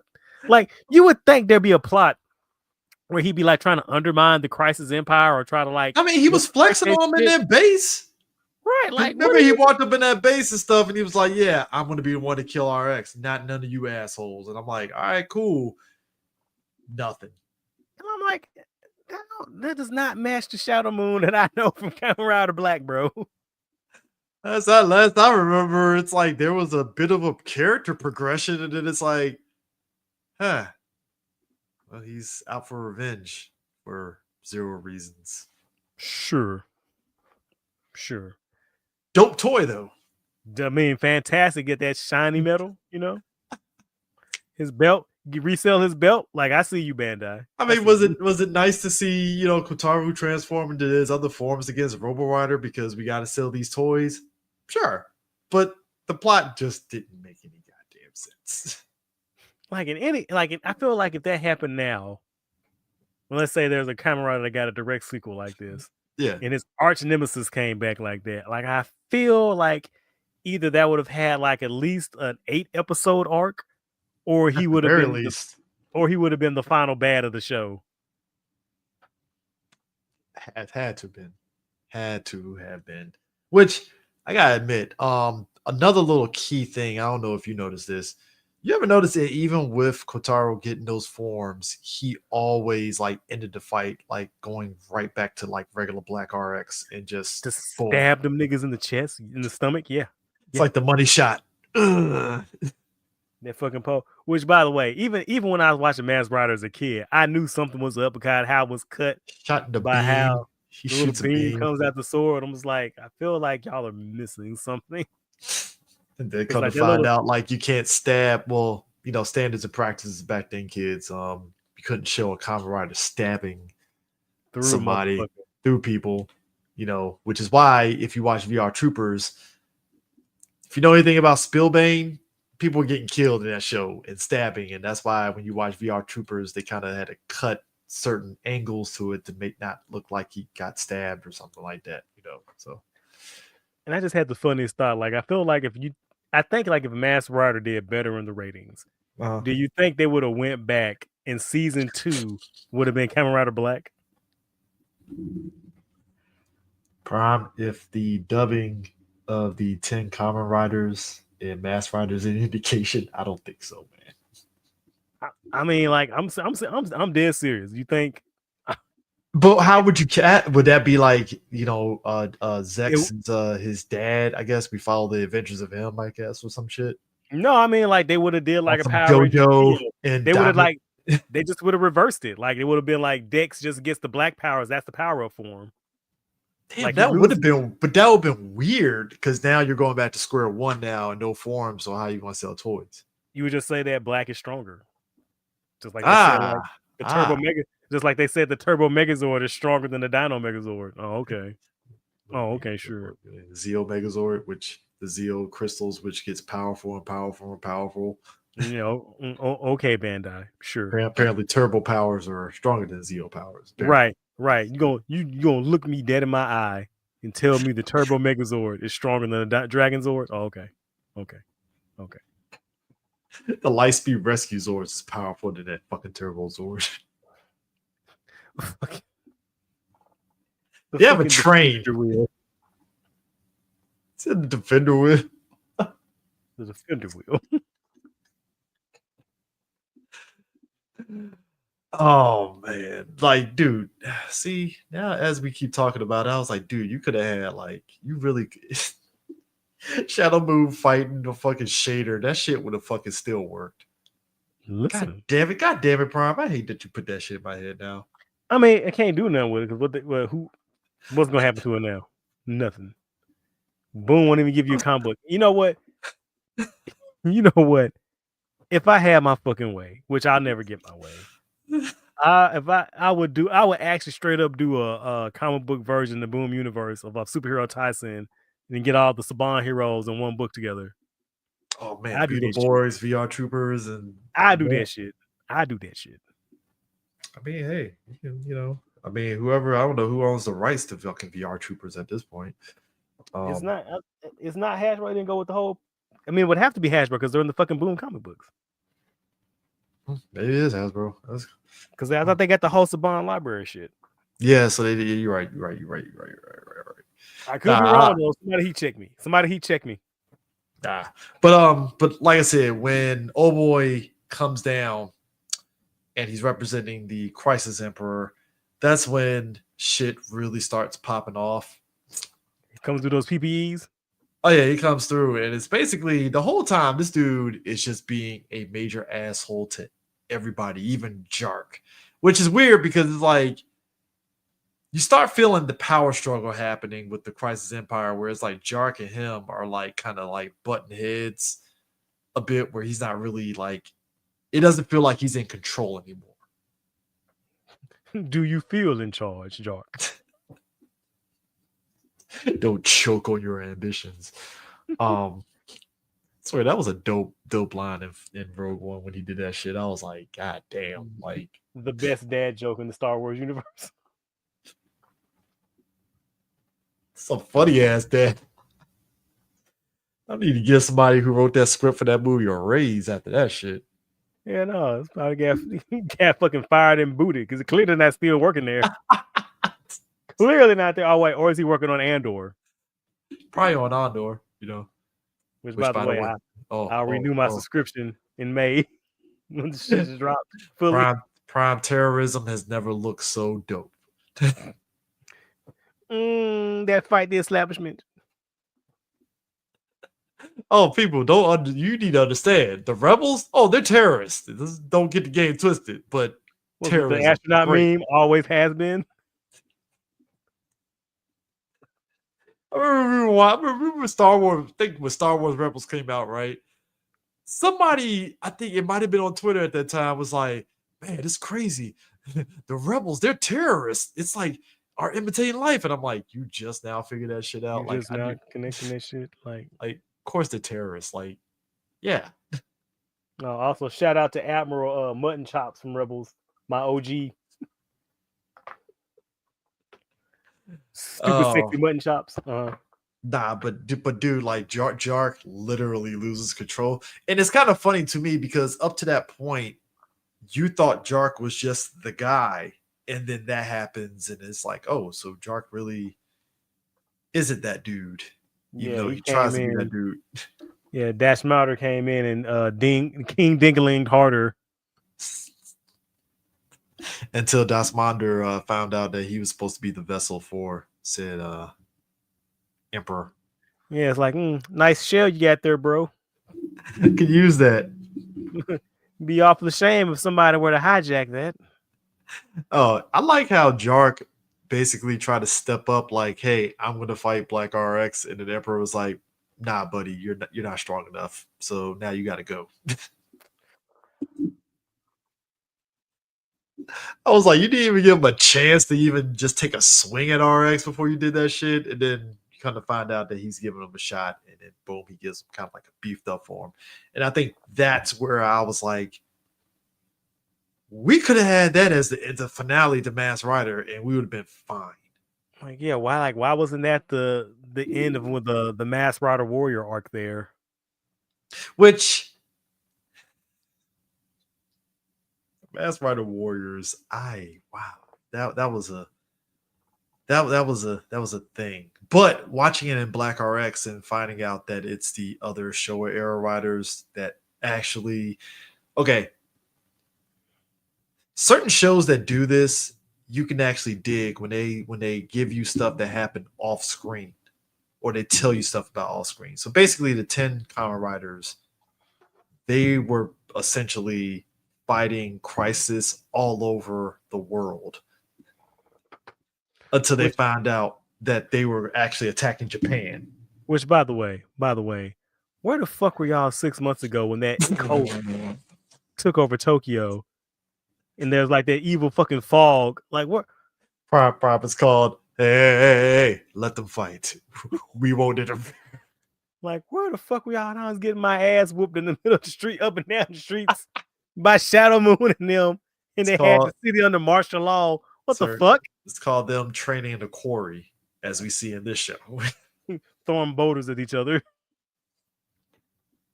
You motherfuckers fought crisis agents and said, hey, we're going to go to Japan. We're going to let Kotaro go through his thing before we jump in and help out. That reminds me of that episode of, was it Ultraman Ace? When the other Ultra Brothers came down. It was like, should we help Ace? It's like, now he's to learn his lesson. What lesson? To get his ass whooped? That's what the 10 Kamen Riders are there for, man. They're standing there giving the Batman thumbs up. Good job, sport. Good job, Kotaro. Good job, Kotaro. We were just hanging back and you got it. You got it, champ. You got it, champ. We'll go to CC's after the game. Yeah, but yeah, the 10 veteran Kamen Riders come through and basically they are helping out pretty much all the way through the finale until they basically say, "Hey, you got this with the Emperor. We'll hang back." But yeah, they basically play the part as agents, so to speak, which I gotta admit that I think it is interesting that this was kind of one of those all hands on deck situations and stuff. If this was sort of going to be the final Kamen Rider before they went on hiatus. Right. And it's really dope because I liked it when they did it in Stronger. I don't know. I just like when the old folks, when the predecessors come back to help the new kids out. Yeah, that camaraderie, that brotherhood. Yeah, and the thing of it is, it actually works for the story, especially if it will. Because again, it's the old thing. The thing about Crisis is that their whole logic is, and even Sasmander even says it like, "Hey, like, why are you trying to fight us? Like, the human beings out here are already wrecking the earth. So, what do you care if we come through and try to subjugate it?" You just answered your own question there, bro. You know, which, funny enough, I did find it funny. And again, this is to the nature of you just go with the flow. I like how the Crisis Empire and the regular Japanese government actually had a sit-down meeting. And that shit got reported in the paper of the deal could not go through. Shit like that. It's like that should be stupid, but yet it works for the story. Like that's that shit I be talking about, man. I was like, all right, you know what? Fine. I can't even get mad at that. That just works for me. It's like, oh, so clearly, because like when you think about it in the sense of Super Sentai, it would be like if Bandora said, "Hey, I want to speak to the UN," and it's like, really, like why?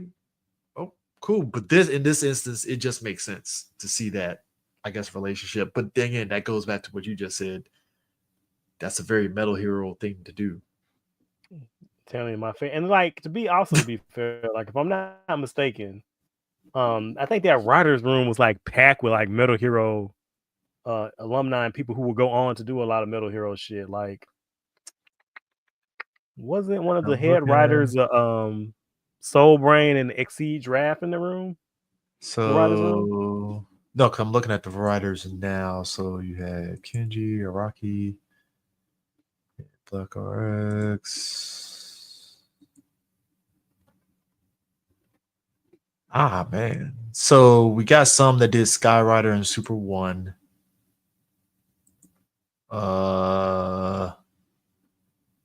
Shin Kamen Rider Prelude. No, so we got one of the writers that was on Kamen Rider Black. Yeah, just one that was a Metal Hero, Space Sheriff Gavin. No, I think there were more than that, dog. I think I'm only going by like what's shown on here. Hold on, let me, because I think we had Mashita, I think Yamada, and I think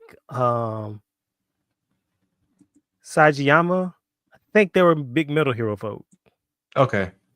I think. Am I? Let me look it up. Hold on. Kamen Rider, Black RX. Doing research live, baby. We are professionals. Hey Jamie, can you pull this up right now? Oh, it says there that Joe Rogan.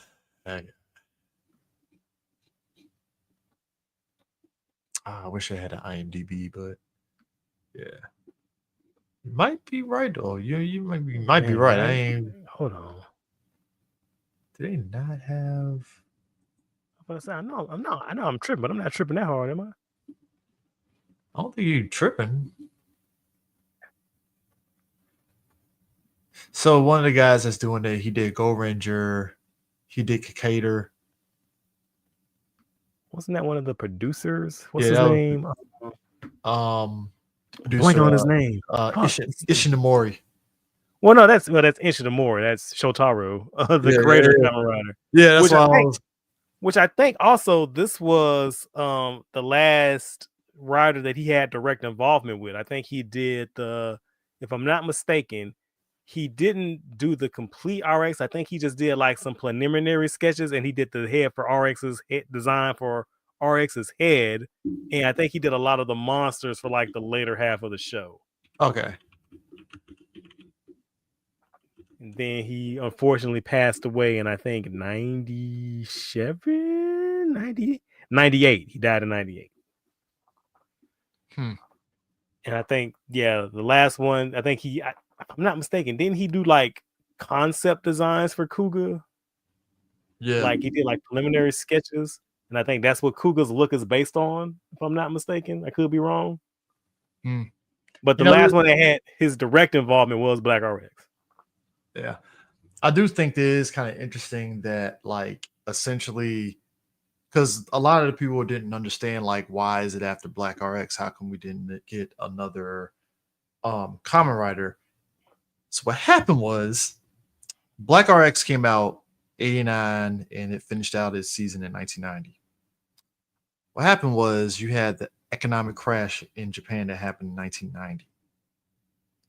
And when that happened, companies were like, hey, if we're doing all this Toku stuff, we need stuff that's actually going to be a safe bet. And Super Sentai was more of the safer bet than Kamen Rider, which is why you didn't get anything from Kamen Rider until, was it ZJ and Shin? Yeah, testing the waters. If I'm not mistaken, wouldn't that be the third time that Kamen Rider stopped? Yeah, it is, because they stopped after Stronger. Yeah. Then they kicked back up at Sky Rider, then stopped at Super One. Check. Well, stopped Super One. Then they did the Z-Cross special because Z-Cross was supposed to be a show, but they just you're right. Yeah, because Stronger to Sky Rider, that's a 4-year break. And then Sky Rider is 89, 81. Oh yeah, so after Super One went on break until Black in 87, so that was a 6-year break. And then Black RX, and then basically you didn't get anything until Kuga, but where is it? What's the movie? TV show wise, because I think so Zoe was 93, Jay was 94, Shin was 92. So 92, 93, 94, you get those, but that was whatever. And then 94, you had Kamen Rider World. Yeah, if you haven't, there's a really great interview on the Media Blasters Kamen Rider trilogy set where the director talked about how he was approached to do those movies. Okay. I would definitely recommend watching that because it gives a really good insight on Toei's mind frame at the time. Which, by the way, my DVD comes in 2 weeks. Got the fantastic. Got the Amazon notification. I was like, yes. I double dipped and I bought the standard edition as well. Oh, see, gotta support the brand. Gotta Support the brand. The only objective is the agenda, sir. Yeah, it's the Kamen Rider agenda. Toku agenda, as we all say. Devoted to the mission. Yeah. But anyways, but yeah, going back to the show though, like basically I did like just the systematic buildup of the generals getting killed. Like I said, one of the generals was like, yo, I don't need this monster to beat Kamen Rider because again, pride, ego, and all that stuff comes into play, which is great. And it actually makes for great drama because even then, I like how the stakes were so high that even when you have these 10 veteran riders, those 10 veteran riders are getting their ass whooped too. They ain't just in there just to bullyfoot anybody. Right. And shout out to the suit only cameos. Yeah, of course, they're not gonna have them like in y'all there. sleeping them? Y'all sleeping them things? Oh, okay. Cool. You don't take mask off. You're just Mandalorians now. Is that what it is? Oh. Like, all right, cool. Right. That's what this is the way. Oh, okay. Suit stinks. Smells like apples and feet. But yeah, it's like basically everything is there. Like even one of the monsters that comes down like a fireball, like he is literally fucking all of them up and stuff. And Kotaru has to like make a sacrifice that everybody thinks that he's dead, and then Bobby pops up, the foil old girl, who is pretty much at that point, I think she's like the last one that's still surviving out of everything, and I think she probably got the worst of it if you want to talk deaths. Oh, what you said. Because Emperor Crisis pretty much was just like, yeah, I don't need you anymore. You got to go. And I'm like, wow. Okay, so we just don't care about anybody. Well, old boy could have been worse. She could have got what old boy from the original Kamen Rider got when the great leader threw his ass under the bus. It was like, yeah, we're merging organizations there, Colonel Zoll. Oh, well, are we? You can get fucked. Wait, what? No. Oh man, Eris always tells me this, but he's right, man. That shit with fucking General Septum getting yeeted out the plane and gun to wing and then getting shot midair is like, was that necessary? Yes. It's ridiculous, but necessary. Look, he could have grabbed the tree branch and lay down. You don't know anything can happen. This is anime. You gotta make sure. Also, that's how much that scene solidified how dope anime is, because that is a very just like, oh, so y'all just had a trap door under there and just that's it. Was it the Bane quote? He's probably wondering what type of man would throw a man from a plane and then shoot him. Apparently, Lady Un does that. Lady Un is the one who does that. That's the type of man that does it. Which, by the way, bitch, you crazy. You fine as fuck. Bitch, you crazy as hell. Bitch, you fine as fuck. Bitch, you crazy as motherfucker. It's like, get your bipolar under control, man. I'm like, have you taken your medication today, Lady Un? Like, you sure it's not Lady 2? Because you crazy as fuck, bitch. Oh man, but nah, like basically that happens, and like I said, I totally forgot. Like, oh man, like you said, the parents getting killed. It was like, oh shit, that did happen. Damn. So I just felt it was so unnecessary, so unneeded. Couldn't survive to the end. We gotta get more hardships out of this. Kill them. I mean, I don't know, man. I don't think it fit tonally with the rest of the show. Is that your only like marking? Is it? I think that'd be one of my one marks. Is like that. I don't think that was called for. I don't think that was necessary. Well, you got up the stakes there, so kill. That's how you I don't know. I think the martial law that was enough, and having them not be in their homes. I think martial law shit was pretty hardcore. I ain't gonna lie. I think having the monsters roam and shit. I think that stakes enough there, bro. Very, very, very much so. Which, by the way, I love the fighting in the show. The way the scenes are, like, what the fights are. Again, it has that Showa style Kamen Rider with the jump cuts of like, okay, and again, silliness of the show, and that's why I loved it. there be multiple times in this show where they be fighting in a one scene, and then like Kotaru kicks a monster, and then boom, they're in the quarry all of a sudden. I'm like, how fucking hard did he kick that dude?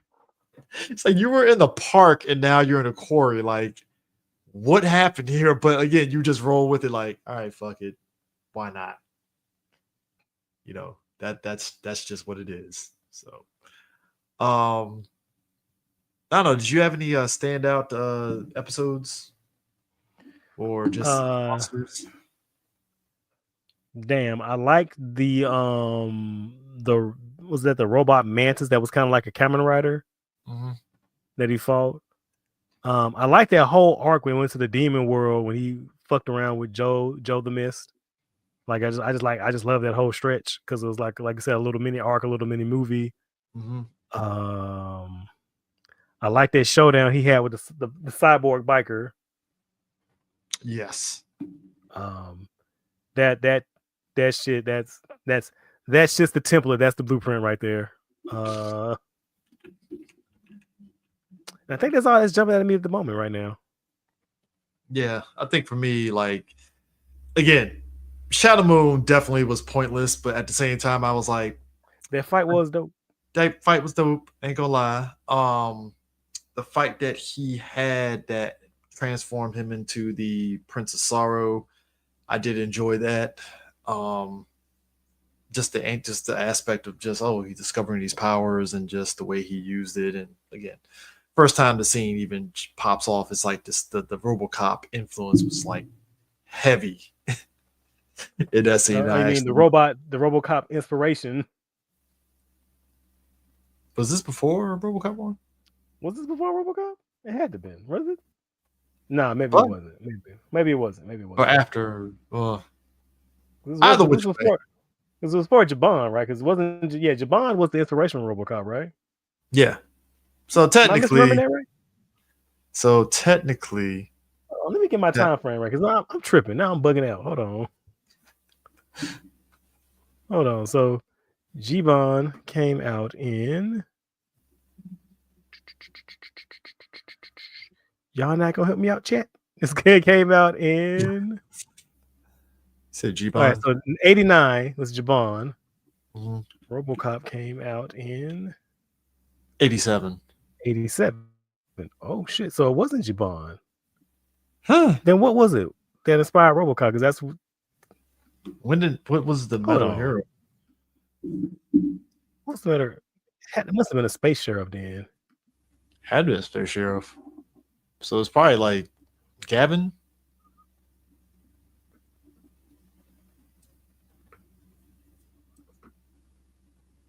Had to then. Because Black when he has me thinking, because he's like, I thought Gavin was inspired by RoboCop. I'm like, was it? No, I thought it was the other way around. I thought they were watching the Toku. Am I tripping? Am I missing my story? I mean, I don't think so. I wouldn't think so. Hold on, man. We really. I'm not bugging. Am I bugging? So Gavin is 82. So yeah. So RoboCop. Yeah, RoboCop was inspired by Gavin. Yeah, I think RoboCop was inspired by Gavin, because Gavin was 82. It had to be, because I remember the interview. They talked about the armor was the inspiration. Yeah. Then why is this telling me Jabon inspired Gavin? Then how the fuck? Who wrote this article? Who the fuck? What misinformation shit? Hold on. Is it not? Is it AI, sir? It has to be AI, because now I'm seeing motherfuckers saying Gavin inspired RoboCop inspired Gavin, because ain't no way. Ain't no way. This is what I'm talking. This is what I'm talking. See, this is the shit. This is the shit we talked about that last episode. We talked about Hibiki, how motherfuckers just spread misinformation. You see what I'm talking about? Fake news. You know what I'm talking about? Fake news. You know what? Fuck. You know I'm not. You know what? No, I remember the interview, dude. I remember the interview from one of the DVD sets, and they talked about they saw this show in Japan. I'm not tripping. I know I'm not tripping. All right. Cool. Nah, but it's just those, and also just like I said, the aesthetic. Here's the thing. I like the supporting cast. I think that's the big standout for me because I liked how you saw the progression, like I said, from Joe being the sort of like he didn't get sidelined, like he was still a very active part of the group. The kids were very active in their endeavors. Stupid at times, but hey, again, you just roll with the punches. They made dumb choices, but yeah. It is what it is. So I think those are the things that stood out to me on top of the action and stuff. So it felt very much like you were rooting for everything. And like I said, like the parents getting killed, you do kind of feel like, damn, we were there.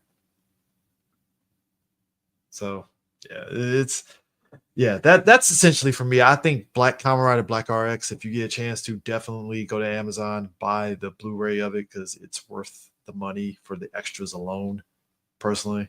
Didn't they have an interview with Kotaro's actor? Yes.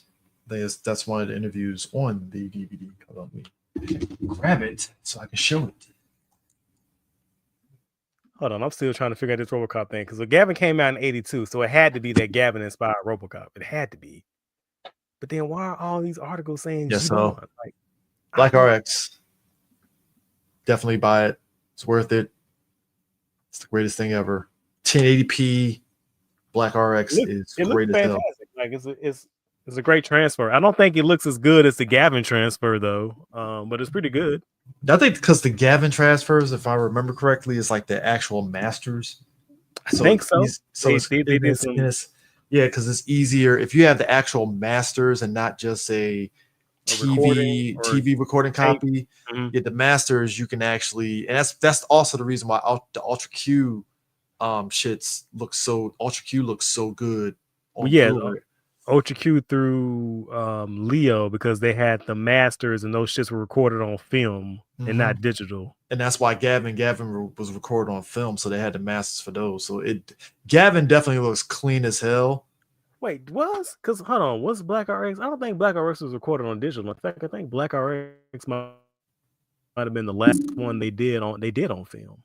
But they probably didn't send them the masters though. I know Toei ain't sending no goddamn masters. But at the same time, it still looks good. I don't even think they sent the masters.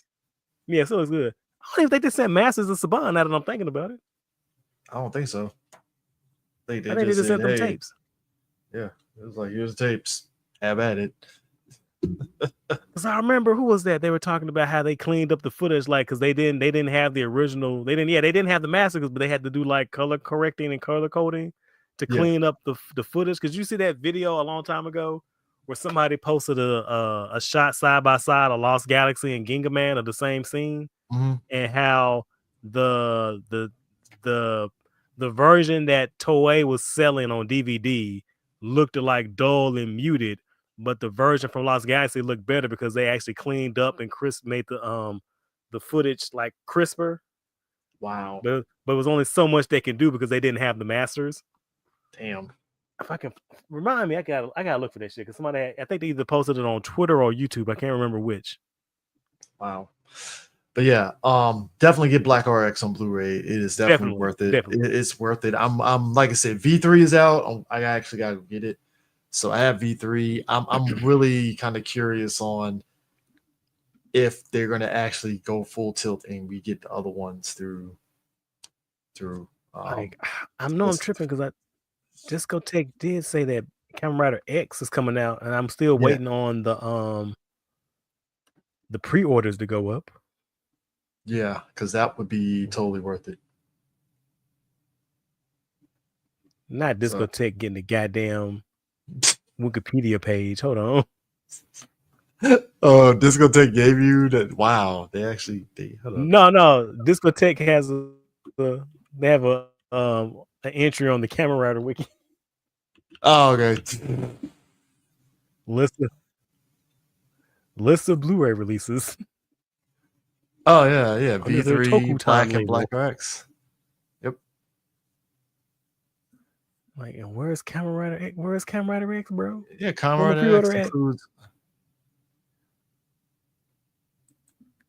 Did they have the pre-order up already?